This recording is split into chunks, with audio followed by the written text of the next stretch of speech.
Hello, Radhe Radhe सभी को। कैसे हैं आप सब? सब ठीक ही होंगे। स्वागत है आपका हमारे new blog video star studio blogs में। तो फिर से वही रोज़ का काम है, रूटीन साफ़ सफाई से शुरू होता है और खाने सुबह से साफ़ सफाई से शुरू होकर खाने तक सिमट जाता है पूरा। सारे काम शुरू हो जाते हैं सुबह सुबह। जैसे ही सुबह होती है हमारे काम भी शुरू हो जाते हैं। तो सबसे महत्वपूर्ण होता है, सबसे बड़ा काम होता है घर की क्लीनिंग करना, क्योंकि बच्चों का साथ होता है तो बहुत ज़्यादा घर फैल जाता है। तो चलिए हम अपना से घर से अच्छे से क्लीन करके अच्छे से साफ़ सफाई कर लेते हैं।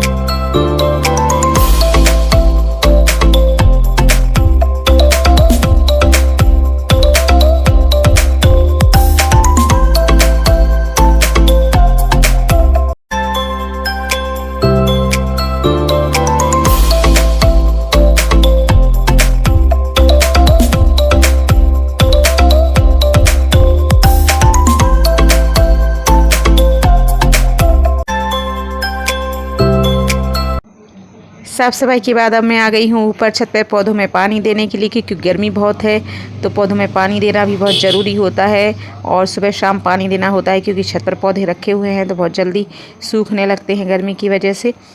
तो मैं जब भी साफ़ सफाई करती हूँ सुबह सुबह, तो सुबह सुबह ही पौधों में पानी भी दे देती हूँ, क्योंकि बाद में धूप हो जाती है तो मुश्किल होता है पौधों में पानी देना, और पौधों के लिए भी सही नहीं रहता है धूप में पानी देना। तो मैं सुबह सुबह क्लीनिंग के साथ साथ पौधों में पानी दे देती हूँ। अब चलो पौधों में पानी देने के बाद अब नहा लेते हैं। नहाने के बाद आ गए हैं हम अपने मंदिर में। तो मंदिर में सबसे पहले करेंगे पूजा। पूजा के बाद फिर अपने बाकी का काम करेंगे। तो सुबह सुबह जब मैं अपने सारे घर के काम करने के बाद नहा धोकर सबसे पहले मंदिर में आती हूँ, भगवान को प्रणाम करती हूँ, पूजन करती हूँ, इसके बाद ही बाकी के काम करती हूँ। इस तरह से करने से हमारे घर में बरकत बनी रहती है, घर में सब लोग का अच्छी पॉजिटिव एनर्जी रहती है, सब लोग स्वस्थ रहते हैं भगवान जी का आशीर्वाद लेने से सबसे पहले। इसके बाद बाकी के काम करते हैं तो सही रहता है। मैं भगवान जी की छोटी सी जो तांबे की बर्तन है उसमें छोटा थोड़े सा पानी भर के हमेशा रखे रहती हूँ। मीठा पानी रखना चाहिए मंदिर में, ये भगवान के लिए और मंदिर के अपने घर के लिए शुभ होता है कि मंदिर में छोटा सा मीठा, छोटे से बर्तन में मीठा जल रखने से। और ये हमारी जो हम फूल लाए हैं ये ऊपर पौधे में लगे, हमारे यहाँ लगे हैं ऊपर छत पर। तो सबसे पहले दीप प्रज्वलित कर लेंगे, दीप प्रज्वलित करके पूजन कर लेंगे भगवान जी का।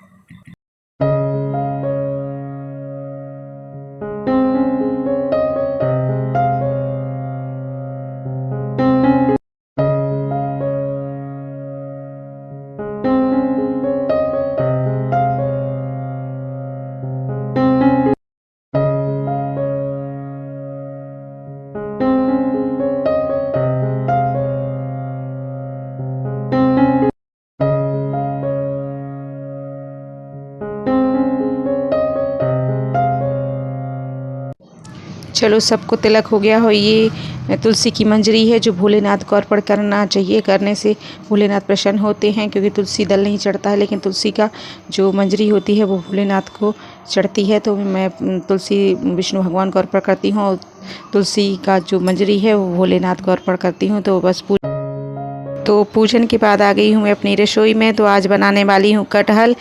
तो चलो शुरू करते हैं अपनी रसोई में आज का खाना बनाना। सबसे पहले कढ़ाई रखेंगे, कढ़ाई में उसमें तेल डालेंगे। और इतना ज़्यादा हमें तेल रखना है कि ताकि जो हमारे कटहल हैं वो अच्छे से डीप फ्राई हो जाए।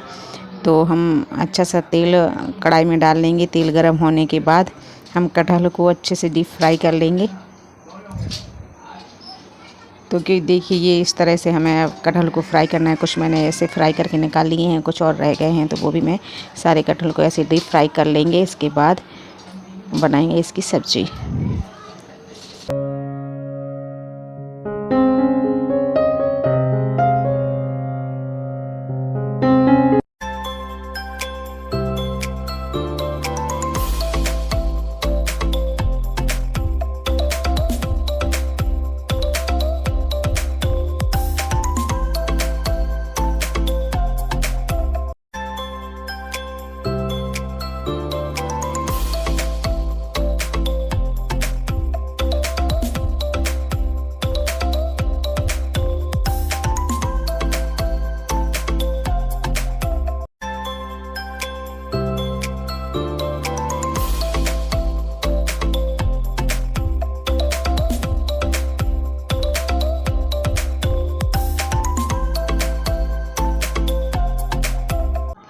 ये डीप फ्राई होने के बाद मैंने प्याज हल्की बारीक सी काट ली थी, क्योंकि मेरा मिक्सर जार ठीक नहीं है, तो मैंने हल्की बारीक प्याज काट ली थी। प्याज की मात्रा थोड़ी ज़्यादा ही रखनी है, क्योंकि हमें बहुत मसाला ज़्यादा बनाना है, क्योंकि हमें सूखी मसालेदार कटहल बनानी है, तो इसके लिए मसाला ज़्यादा चाहिए पड़ेगा।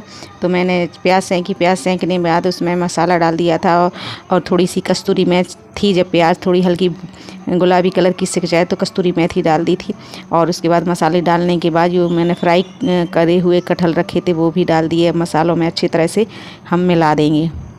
तो जब तक कटहल पकता है तब तक हम बना लेंगे आज भजिए वाली कड़ी।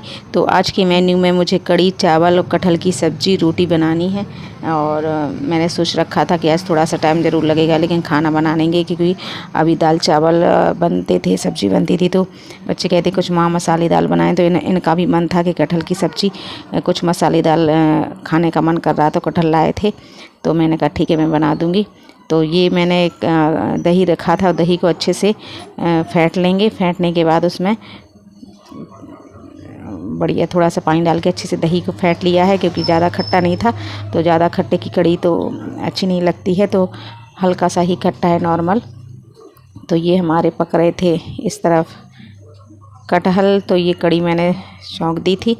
अब हमारी कड़ी में थोड़ा सा उफान आ गया है, तो हम ऐसे ही खड़े कड़ी पत्ते डाल देंगे। ये आपको एक सीक्रेट बताती हूँ कि जब हम कड़ी बनाते हैं तो उसमें ऐसे ही खड़े, जब कड़ी आधी पक जाए तो खड़े हुए कड़ी पत्ते डालते, तो उसका जो स्वाद है उसका फ्लेवर अलग ही आता है। तो एक तरफ मेरी कड़ी पक रही है, दूसरी तरफ मैं कड़ी में बनाने के लिए जो दाल वाले भजिए बनाए हैं तो वो भी फ्राई कर लेंगे। दाल वाले भजिए बना लेंगे इस तरफ कढ़ाई पे, और इस तरफ मेरी कड़ी पक रही है, उस तरफ मैं दाल कड़ी में डालने के लिए भजिए बना रही हूँ।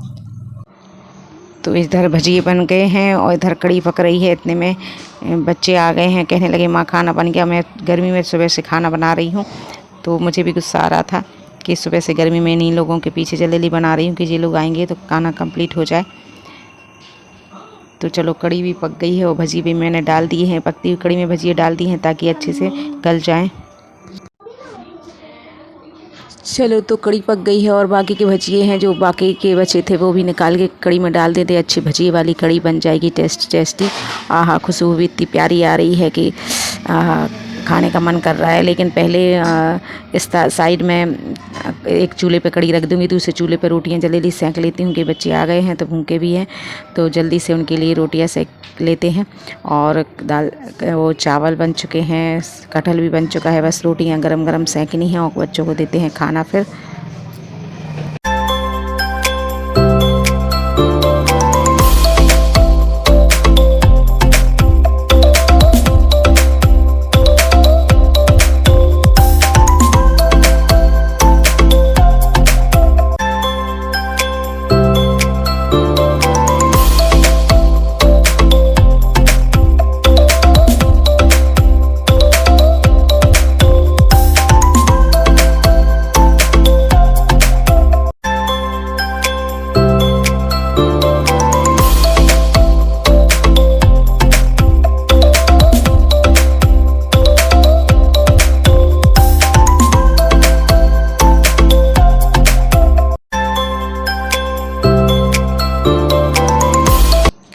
तो चलिए रोटियां भी सेक गई हैं, तो अब लगा लेते हैं हम थाली।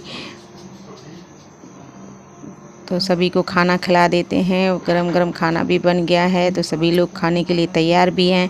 तो अगर आपको वीडियो अच्छा लगे तो प्लीज़ लाइक करना, शेयर करना, और आप सबसे विनती है कि सब्सक्राइब ज़रूर कर लेना, और प्लीज़ मेरे वीडियोस को देखा कीजिए।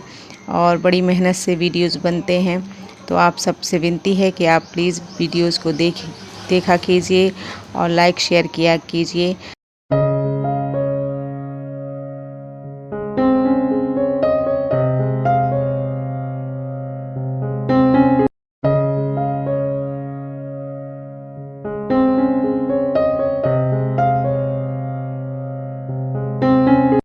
तो फिर मिलते हैं अगले वीडियो में। राधे राधे।